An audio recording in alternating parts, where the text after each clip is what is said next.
In 1775, the Continental Congress created the Chaplin Corps. Under the command of General George Washington, each soldier was required to attend worship service every Sunday.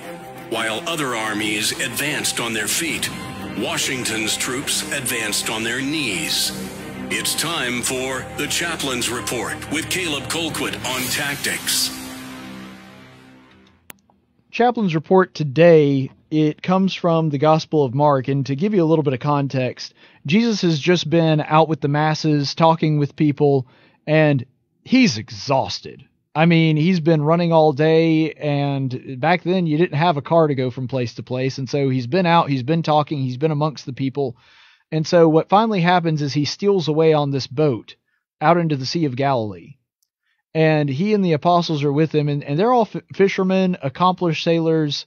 A lot of the people that are with him at this point are people that are used to being out on the water, and yet this episode takes place in the Gospel of Mark, chapter 4, verses 37 through 40, where he says, "And there arose a fierce gale of wind, and the waves were breaking over the boat so much that the boat was already filling up.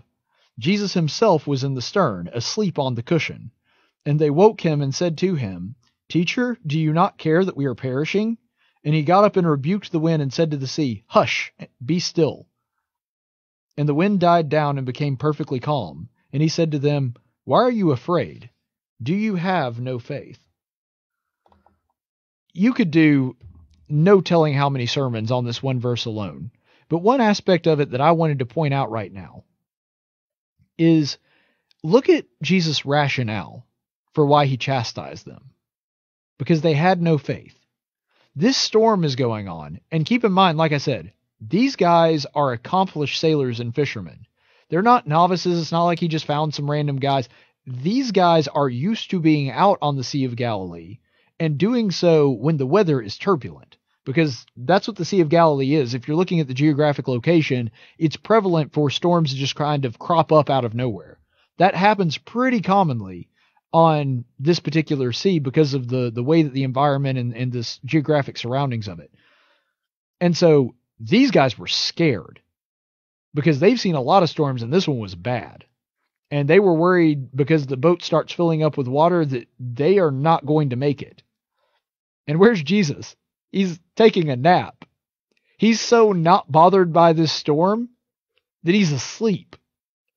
And when they finally do wake Jesus up and bring him out there, they say, "Don't you care that we're about to die?" And Jesus is just like, why do you think you're going to die? Don't you realize that I'm here with you? Don't you realize that God is looking after you? Jesus is so not worried about this situation that he's back there taking a nap. These guys are terrified that they're going to end their life. And this is really the point that we're bringing up.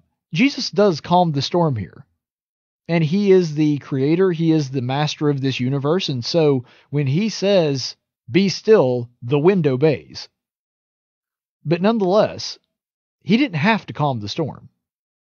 If that storm had continued on, nothing would have happened to him. Nothing would have happened to him. And that's the kind of faith that we need to have, the kind of faith that Jesus demonstrates here.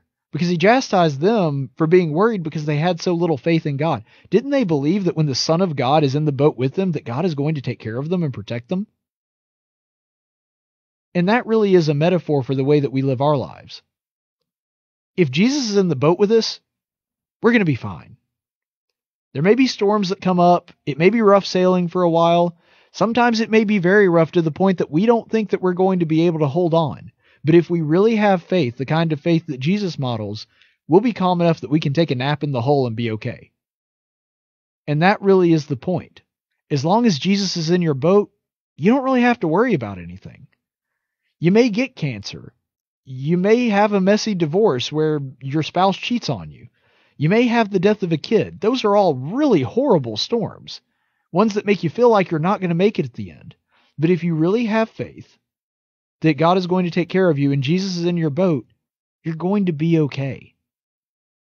And having that reassurance, having that knowledge that you're going to be all right, that allows you to press on.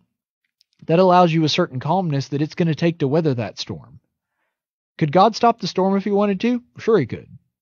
Obviously he can. We just saw that modeled in Christ. He can say, be still, and the wind and the waves are just going to stop. But if we really have faith in God, we shouldn't necessarily jump to waking him up and saying, you've got to stop this storm for me. Have faith that he can get you through it. And with that comes a certain calmness, or as the Bible describes it, a peace that passes all understanding. That's the kind of worry-free life, a life rooted in faith. Faith that God and Jesus are both going to be there and they're both going to be looking out for us. That's the kind of life that's rooted in faith that we should all be striving to live. Stay the course, friends.